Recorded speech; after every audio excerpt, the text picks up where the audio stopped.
यार इलेक्ट्रोकेमिस्ट्री में कई सारी चीजें अपन डिस्कस कर चुके हैं, जैसे कि इलेक्ट्रोड पोटेंशियल क्या होता है, इलेक्ट्रोड पोटेंशियल किस तरह से फाइंड करते हैं, आयनिक कंडक्टेंस वाला पार्ट, पूरी सारी चीजें अपन डिस्कस कर चुके हैं। ईएमएफ ऑफ सेल किस तरह से कैलकुलेट कर सकते हैं, उन सब की बात अपन कर चुके हैं। अब जो नेक्स्ट टॉपिक आता है हमारे पास वो है कि ऐसे कौन कौन से फैक्टर्स हैं जो हमारे ईएमएफ ऑफ सेल को अफेक्ट करेंगे। चलिए देखते हैं।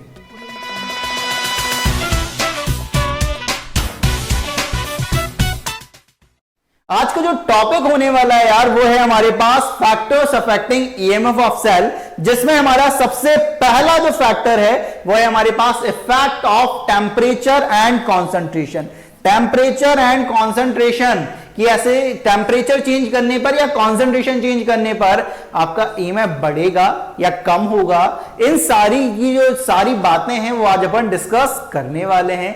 चलिए देखते हैं। यार जब अपन ने क्लास 11th पढ़ा था, ठीक है, तो क्लास 11th में अपन ने कई सारी चीजें पढ़ी थी, जिसमें एक टॉपिक था हमारे पास क्या, केमिकल थर्मोडायनेमिक्स।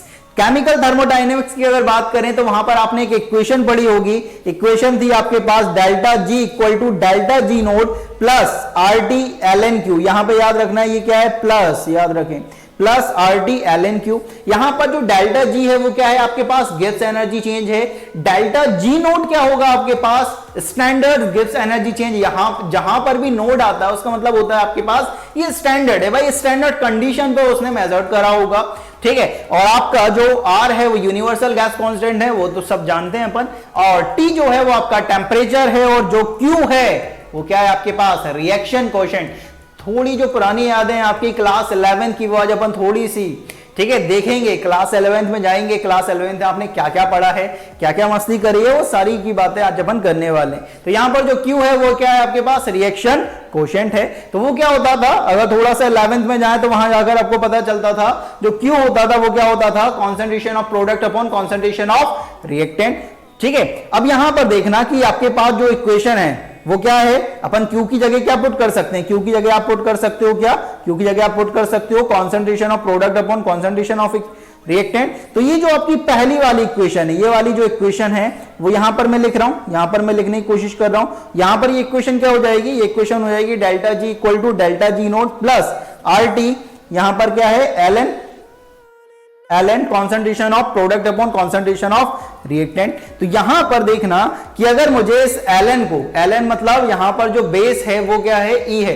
अपन को बेस अगर 10 लाना है तो क्या करना पड़ेगा, 2.303 से मल्टीप्लाई करना पड़ेगा। मैथ्स वाले जो है वो जानते होंगे इस सारी चीज को। तो यहां पर ये जो एल को अगर लॉग में कन्वर्ट करना है तो ये जो इक्वेशन है वो क्या हो जाएगी आपके पास, इक्वेशन हो जाएगी delta G equal to delta G naught plus 2.303 R T log concentration of product upon concentration of reactant. याद रखेंगे कि यहां पर जो था वो एल था, और यहां पर क्या है आपके पास लॉग है, और लॉग आया है तो 2.303 से तो मल्टीप्लाई होगा। तो इस इक्वेशन को नाम दे दे, इस इक्वेशन को थर्ड नाम दिया जाएगा। आप बोलोगे कि पहले इक्वेशन है पहला नाम दो, ठीक है बाबा जी थोड़ा सा उल्टा चलते हैं यार, ठीक है। अब यहां पर देखें कि आपके पास जब कोई एक सेल रिएक्शन होती है तो आप डेल्टा जी और ईएमएफ ऑफ सेल में एक रिलेशन निकालते हो।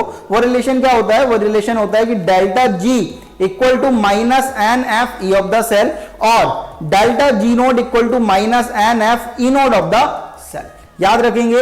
अब यहां पर जो एफ है वो क्या होता है, फेराडे कांस्टेंट होता है, और एन ये बताता है कि जब सेल रिएक्शन जब हुई है उसमें कितने इलेक्ट्रॉन का एक्सचेंज हुआ है, एनोड ने कितने इलेक्ट्रॉन को लूज करा है, और कैथोड पर कितने इलेक्ट्रॉन का गेन हुआ है।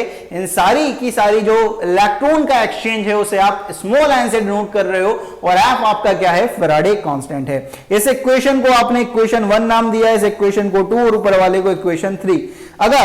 अगर मैं इक्वेशन 1, इक्वेशन 2 और इक्वेशन 3 को मिलाता हूं तो इक्वेशन 3 के अकॉर्डिंग क्या है, इक्वेशन 3 के अकॉर्डिंग क्या है, delta G equal to delta G naught plus 2.303 R T log concentration of product upon concentration of reactant. तो आप डेल्टा जी की जगह क्या पुट कर सकते हो, minus N F E of the cell.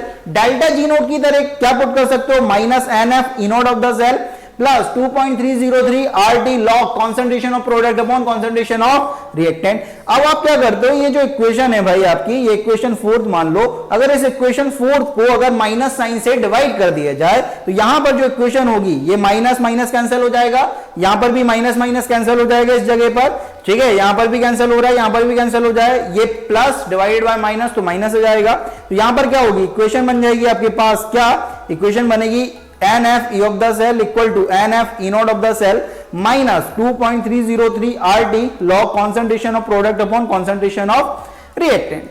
अब ये जो इक्वेशन आई है, आप इस इक्वेशन को अगर NF से डिवाइड कर देते हो, इस इक्वेशन को क्या करो, NF से डिवाइड कर दो, NF से डिवाइड करोगे तो यहां पर अगर आप NF लेते हो तो ये डिवाइड हो जाएगा, ये कैंसिल हो जाएगा, यहां पर NF लेते हो तो ये कैंसिल आउट हो जाएगा, और यहां पर क्या जाएगा आपका NF। तो यहां पर जो इक्वेशन बनेगी वो क्या बनेगी, इक्वेशन आएगी आपके पास E of the cell equal to E naught of the cell minus 2.303 RT upon NF log concentration of product upon concentration of reactant। तो इस बात का ध्यान रखेंगे, ये जो इक्वेशन है E of the cell equal to E naught of the cell minus 2.303 RT log concentration of product upon concentration of reactant, इस इक्वेशन को आप क्या नाम देते हो, इस इक्वेशन का नाम है नस्ट इक्वेशन। अब आपके काम की बात कि अगर आपको ये डेरिवेशन समझ आया बढ़िया बात, नहीं आया ज्यादा बढ़िया बात। अब आपके काम की चीज क्या है, आपके काम की चीज है ये इक्वेशन यार, ये इक्वेशन आपको याद होना चाहिए। अगर ये इक्वेशन याद है तो आपका आज का वीडियो का काम हो जाएगा। किस तरह से कि आपके पास जो लास्टली और फाइनली जो इक्वेशन आई है वो है आपके पास E of the cell equal to E naught of the cell minus 2.303 RT upon NF log concentration of product upon concentration of reactant। NF में कंफ्यूज नहीं होता है, N क्या है, नंबर ऑफ इलेक्ट्रॉन एक्सचेंज, और F क्या है, Faraday constant, जिसकी वैल्यू लगभग किसके बराबर होती है, 96500 कूलम के बराबर होती है। इस बात का ध्यान रखें। अगर इस नस्ट इक्वेशन को मैं क्या करता हूं यार, इस नस्ट इक्वेशन को 298 केल्विन पर सॉल्व करता हूं। अब बात आती है कि बाबा जी 298 केल्विन पर ही क्यों सॉल्व कर रहे हो, क्योंकि जब आप इलेक्ट्रोकेमिस्ट्री में पेपर देखोगे ना तो ज्यादातर जो क्वेश्चन पूछे जाते हैं वो 298 केल्विन पर ही पूछे जाते हैं, ठीक है। तो इस इक्वेशन को मैं 298 केल्विन पर सॉल्व करने की कोशिश करता हूं। E of the cell equal to E naught of the cell minus 2.303, R की वैल्यू पुट कर दी 8.314 इनटू टेम्परेचर की वैल्यू पुट कर दी 298, N का पता नहीं है, F की वैल्यू होती है 96500 पुट करी into log concentration of product upon concentration of reactant. तो यहां से जो 298 केल्विन पर है हमारी इक्वेशन आ जाएगी E of the cell equal to E naught of the cell minus 0.0591 upon N log concentration of product upon concentration of reactant. याद रखना है ये जो नस्ट इक्वेशन है उसका ओरिजिनल फॉर्म आपको याद रखना है, और 298 केल्विन पर आप जो सॉल्व करोगे तो इस एक्सप्रेशन को भी क्या करना है भाई, याद रखने की कोशिश करना है, क्योंकि यहां से आपके न्यूमेरिकल बनेंगे और न्यूमेरिकल बनेंगे तो वो सॉल्व होने चाहिए यार, ठीक है। अब यहां पर देखो इस इक्वेशन का आप यूज किस तरह से करोगे, किस तरह से अप्लाई करेंगे उसकी बात कर लेते हैं। जैसे हमारे पास कोई एनोड है यार, एनोड पर एनोड जिंक का ले रहा हूं मैं और कैथोड किसका ले रहा हूं, कॉपर का ले रहा हूं। तो एनोड पर क्या होगा, ऑक्सीडेशन होगा, तो यहां पर जो जिंक सॉलिड है वो किस में जाएगा, Zn+2 में जाएगा, 2 इलेक्ट्रॉन को उसने लूज कर दिया। और कैथोड पर क्या होगा, कैथोड पर जो कॉपर+2 है एक्वस में, मान रहा हूं मैं कि एनोड मैंने कॉपर का माना हुआ है, कैथोड किसका माना हुआ है, आपका कॉपर का माना हुआ है। जिंक का आपका एनोड है और कॉपर का आपका कैथोड है। तो यहां पर जो कॉपर+2 होगा एक्वस में वो 2 इलेक्ट्रॉन को एक्सेप्ट करेगा और कॉपर डिपॉजिट हो जाएगा एज कैथोड पर। तो यहां पर इन दोनों को अगर मिला देता हूं, एनोड और कैथोड को अगर मैं मिला देता हूं, ऐड कर देता हूं, तो आपकी सेल रिएक्शन आ जाएगी। तो जो सेल रिएक्शन है वो क्या हो जाएगी आपके पास, यहां से zinc solid plus copper aqueous, 2 electron से 2 इलेक्ट्रॉन क्या हो गए, कैंसिल आउट हो गए। तो यहां पर आएगी zinc solid plus copper aqueous gives Zn+2 aqueous plus copper solid. अब यहां पर ये जो नस्ट इक्वेशन है 298 केल्विन, इसे मैं अप्लाई करता हूं। यहां पर देखना इस इक्वेशन को अप्लाई कर रहा हूं, यहां पर मैं उसे मैं किस तरह से अप्लाई कर रहा हूं, देखना कि E of the cell equal to E naught of the cell minus 0.0591 upon N की जगह पर क्या पुट करा है मैंने, 2 पुट करा है। क्यों पुट करा है, क्योंकि एनोड 2 इलेक्ट्रॉन को क्या कर रहा है, लूज कर रहा है, और कैथोड पर क्या हो रहा है, 2 इलेक्ट्रॉन का गेन हो रहा है। तो यहां पर जो N होगा वो सेम होना चाहिए भाई कैथोड और एनोड में। अगर कैथोड एनोड में N सेम नहीं आ रहा है तो मल्टीप्लाई कर डिवाइड कर आपको इलेक्ट्रॉन्स को बैलेंस करना पड़ेगा, क्योंकि सेल रिएक्शन में इलेक्ट्रॉन नहीं आते हैं, इस बात का ध्यान रखेंगे। तो यहां पर जो इलेक्ट्रॉन का एक्सचेंज हो रहा है वो कितने का हो रहा है भाई, 2 इलेक्ट्रॉन का, तो N की वैल्यू 2 लॉग यहां पर कॉन्सेंट्रेशन ऑफ प्रोडक्ट, अब प्रोडक्ट की साइड एक्वस में कौन है, एक्वस में है आपके पास Zn+2, और यहां पर रिएक्टेंट की साइड कौन है भाई, कॉपर+2। याद रखना है सॉलिड को नहीं लेना है यार, सॉलिड को नहीं लेना है, इस बात का ध्यान रखें, क्योंकि सॉलिड आपका इन्वॉल्व नहीं होता है रिएक्शन में, ठीक है। आपने जब केमिकल इक्विलिब्रियम पढ़ा था तो आप केमिकल इक्विलिब्रियम कांस्टेंट जब निकालते थे तो वहां पर आप सॉलिड का यूज नहीं करते थे, इस बात का ध्यान रखेंगे। तो यहां पर जाएगा Zn+2 और नीचे क्या जाएगा, कॉपर+2। नेक्स्ट अपन देखते हैं यार कि जब हम टेम्परेचर या कॉन्सेंट्रेशन को चेंज कर दें तो आपका EMF किस तरह से चेंज होता है उसकी बात करते हैं। जैसे हमारे पास जो नेक्स्ट इक्वेशन है वो किस तरह से निकली है, वो निकली है E of the cell equal to E0 of the cell minus 2.303 RT upon NF log concentration of product upon concentration of reactant. अगर एनोड की बात करें तो एनोड पर क्या हो रहा होगा कि एक मेटल सॉलिड है, वो क्या कर रहा होगा, Mn+ एक्वस में जा रहा होगा और एन इलेक्ट्रॉन को क्या कर रहा है, लूज कर रहा है। अगर एन इलेक्ट्रॉन को लूज कर रहा है मतलब इसका क्या हो रहा है, ऑक्सीडेशन हो रहा है, और ऑक्सीडेशन हो रहा है मतलब एनोड की प्रॉपर्टी है यार ऑक्सीडेशन होना। तो अगर एनोड पर ऑक्सीडेशन हो रहा है तो इसका जो पोटेंशियल निकलेगा, आपने पहले पढ़ा था कि जो आपका पोटेंशियल जनरेट होता है वो होता है चार्ज सेपरेशन के कारण, और यहां पर जो चार्ज सेपरेशन हो रहा है ड्यू टू ऑक्सीडेशन, तो यहां पर जो पोटेंशियल निकलने वाला है उस पोटेंशियल का क्या नाम रखा जाएगा, ऑक्सीडेशन पोटेंशियल। तो यहां पर जो ऑक्सीडेशन पोटेंशियल होगा जिसे मैं ओपी से डिनोट कर रहा हूं, ठीक है, ओम प्रकाश नहीं है इसका नाम, ठीक है, ओपी का मतलब है ऑक्सीडेशन पोटेंशियल। तो ऑक्सीडेशन पोटेंशियल किसके बराबर हो जाएगा, ऑक्सीडेशन पोटेंशियल हो जाएगा कि standard oxidation potential minus 2.303 RT upon NF log concentration of product upon concentration of reactant. अब इस इक्वेशन को गौर से देखो कि प्रोडक्ट की साइड तो Mn+ एक्वस आ रहा है, लेकिन रिएक्टेंट की साइड ये सॉलिड आ रहा है, इसका तो यूज नहीं कर सकते। तो प्रोडक्ट की जगह पर आप क्या पुट कर दोगे, Mn+ एक्वस, इसका स्टोइकोमेट्रिक कोएफिशिएंट कितना है 1, तो यहां पर आप 1 लिख सकते हो, ठीक है। अपॉन रिएक्टेंट की जगह क्या लिख दिया, सॉलिड है तो कुछ नहीं है तो 1 लिख दिया भाई। अब यहां पर थोड़ा सा सोचो कि अगर मैं टेम्परेचर को बढ़ाता हूं, अगर मैं क्या करता हूं, टेम्परेचर को बढ़ाता हूं, अगर मैं टेम्परेचर को बढ़ाऊंगा तो ये जो पूरा टर्म है, थोड़ा सा सोचना कि ये जो पूरा टर्म है वो क्या होगा, बढ़ेगा, क्योंकि यही मल्टीप्लाई हो रहा है। अगर जैसे ही टेम्परेचर बढ़ा यार ये पूरा टर्म बढ़ गया, और जैसे ये पूरा टर्म बढ़ा तो वैसे ही आपके ई नोड में से ये माइनस हो रहा है। ई नोड में से कौन सा माइनस हो रहा है, ये टर्म पूरा माइनस हो रहा है, ई नोड में से ये पूरा टर्म क्या हो रहा है, माइनस हो रहा है। अगर आपका टेम्परेचर ज्यादा होगा तो ये टर्म ज्यादा होगा, अगर ये ज्यादा होगा तो आपका ई नोड में से ज्यादा माइनस होगा। अगर ज्यादा माइनस होगा तो जो ऑक्सीडेशन पोटेंशियल आएगा वो क्या आने वाला है, कम आने वाला है। तो टेम्परेचर बढ़ाने से आपका जो ऑक्सीडेशन पोटेंशियल है भाई वो क्या होने वाला है, कम होने वाला है, इस बात का ध्यान रखेंगे। अब कॉन्सेंट्रेशन की बात करते हैं कि कॉन्सेंट्रेशन को चेंज करने से क्या होगा।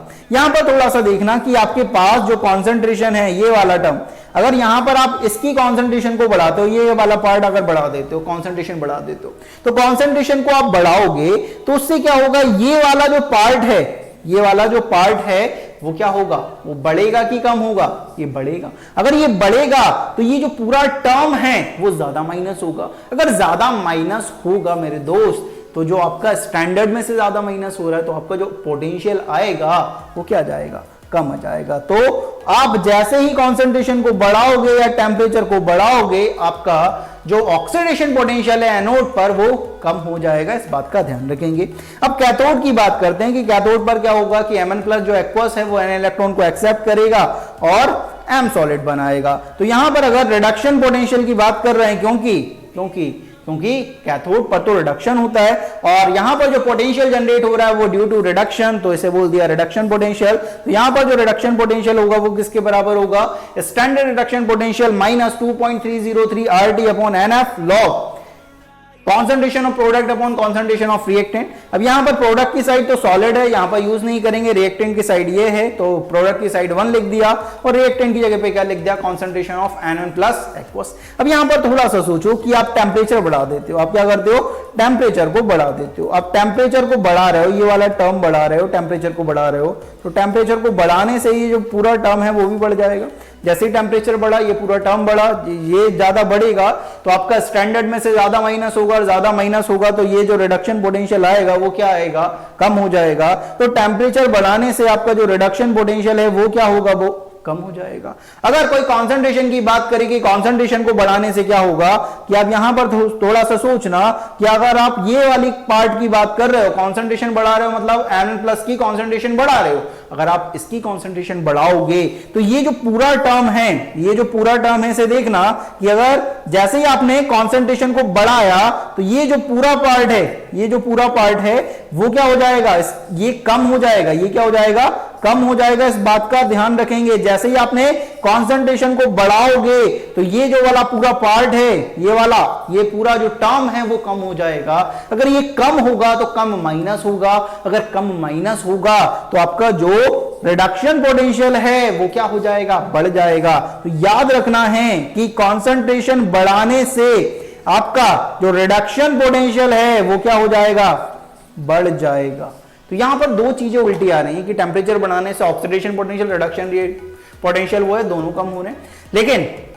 लेकिन अगर आप कांस्टेंट टेम्परेचर करते हो, टेम्परेचर को चेंज नहीं करते हो, और एनोडिक कंपार्टमेंट जो है आपके पास, जो आपके पास एनोडिक कंपार्टमेंट है उसकी कंसंट्रेशन को क्या करते हो, बढ़ाते हो, तो आपका ऑक्सीडेशन पोटेंशियल कम हो गया। और आप अगर रिडक्शन पोटेंशियल की बात कर रहे हो तो कंसंट्रेशन बढ़ाने से रिडक्शन पोटेंशियल तो बढ़ रहा है। कोई आपसे कहे कि कांस्टेंट टेम्परेचर पर, अगर आप इस पॉइंट को बड़े ध्यान से सुनना, कि अगर कोई कहे आपसे कि कांस्टेंट टेम्परेचर पर अगर आप एनोडिक कंपार्टमेंट को डाइल्यूट करते हो, डाइल्यूट करने का मतलब क्या है, कंसंट्रेशन को कम करना, और कैथोडिक कंपार्टमेंट को कंसंट्रेट करते हो तो आपका जो ईएमएफ ऑफ सेल है वो क्या हो जाएगा, बढ़ जाएगा। नॉर्मल सी बात है, थोड़ा सा सोचो। यहां पे मैंने ऑक्सीडेशन पोटेंशियल और रिडक्शन पोटेंशियल के टर्म में बात करी है, ईएमएफ ऑफ सेल के टर्म में बात नहीं करी। अगर आपका ऑक्सीडेशन पोटेंशियल बढ़ेगा एनोड का तो आपका ईएमएफ बढ़ेगा, आपका रिडक्शन पोटेंशियल बढ़ेगा तो आपका ईएमएफ बढ़ेगा। क्यों बढ़ेगा, क्योंकि ईएमएफ ऑफ सेल किसके बराबर है, oxidation potential of anode plus reduction potential of cathode के बराबर। अगर ऑक्सीडेशन पोटेंशियल बढ़ेगा ईएमएफ बढ़ेगा, रिडक्शन पोटेंशियल बढ़ेगा ईएमएफ बढ़ेगा। अब थोड़ा सा सोचो कि अगर कांस्टेंट टेम्परेचर है, टेम्परेचर बढ़ाने पर आपका जो ऑक्सीडेशन पोटेंशियल है या रिडक्शन पोटेंशियल है दोनों कम हो रहे हैं तो आपका ईएमएफ कम हो जाएगा।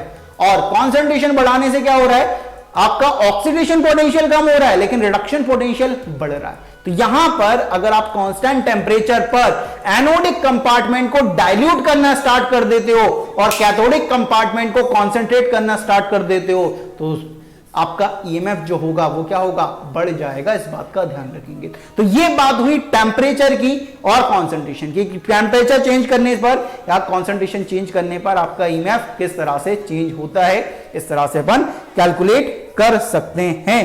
तो यहां पर ये फैक्टर पर अपन बात कर चुके हैं। अब जो नेक्स्ट आता है वो बहुत इंपॉर्टेंट है, ठीक है। वो आता है कि EMF of cell and equilibrium constant में क्या रिलेशन होता है। लगातार वहां से क्वेश्चन आता है, उसकी हम बात करेंगे, लेकिन वो जो टॉपिक है उसे अपन नेक्स्ट वीडियो में डिस्कस करेंगे। तो इस वीडियो में बाबा जी की तरफ से इतना ही, मिलते हैं नेक्स्ट वीडियो में नए कॉन्सेप्ट के साथ। जय हो।